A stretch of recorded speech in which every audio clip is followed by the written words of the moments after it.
Good morning to one and all present here. Now let's go into the topic chemistry at the origin of life. It starts from the five elements. The first one is water. Definition for water: binary compound that occurs at room temperature as a clear, colorless, odorless, tasteless liquid. Freezes into ice below 0 degrees centigrade and boil above 100 degrees centigrade. Widely used as a solvent. Then the another one is formation of water. A molecule is made up of two hydrogen atom and one oxygen atom. A single oxygen atom contains 6 electrons in its outer shell, which can hold a total of 8 electrons. When two hydrogen atoms are bound to an oxygen atom, the outer electron shell of oxygen is filled. The second one is land. Soil formation involves two major processes. The first one is slow chemical alterations by water seeping through the weathered rock material after rains. The second one is mixing of the rock material with organic debris produced by the decay of planets. The gases in Earth's yearly atmosphere came from volcanoes. The atmosphere may have also contained small amounts of other gases such as methane and ammonia. Scientists believe that volcanoes get out lot of water vapor. The water vapor condensed to make liquid water.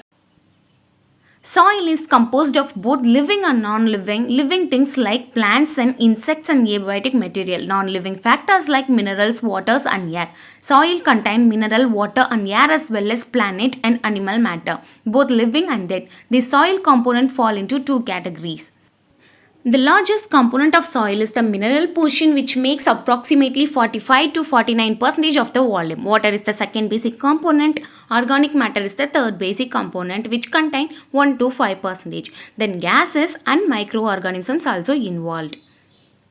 The third one is air. Formation of air by volume. Dry air contains 78.9% of nitrogen, 20.95% of oxygen and 0.93% of argon and 0.04% of carbon dioxide and small amount of other gases also involved.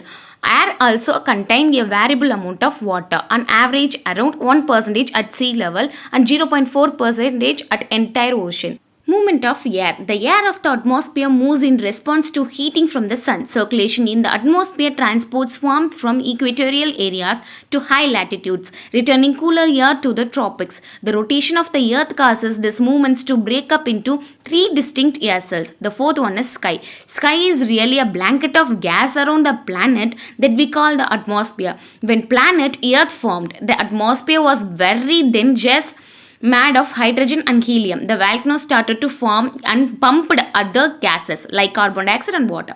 Sunlight reaches the Earth's atmosphere and is scattered in all directions by all the gases and particles in the air. Blue light is scattered more than the other color because it travels as shorter, smaller wave. This wave we see the sky blue most of the time. The final and fifth one is fire. Formation of fire. Fire is the result of a chemical reaction called the combustion. At a certain point, combustion are called ignition point. Flames are produced. Flame consists primarily of carbon dioxide, water, vapor, oxygen and nitrogen.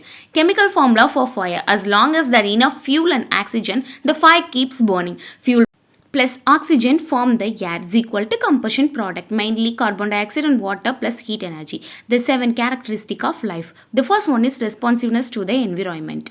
Chemistry can help us to understand, monitor, protect and improve the environment around us. The second one is growth and change. Research is constantly deepening our understanding of chemistry and leading to new discoveries. Chemistries will help us to solve many future problems, including sustainable energy and food production, managing our environment, providing safe drinking water and promoting human and environmental health.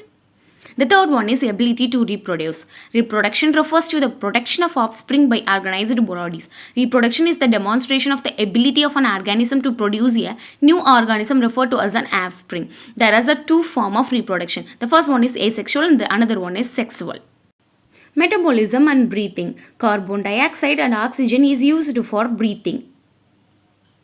Maintain hemostasis. Hemostasis also refers to the process in which an organism maintain balance of things such as body temperature, water level and salt level. Many chemical reactions happen in order to maintain hemostasis. Hormone must be followed.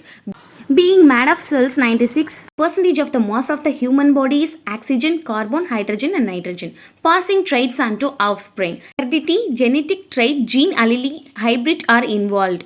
Thank you to all.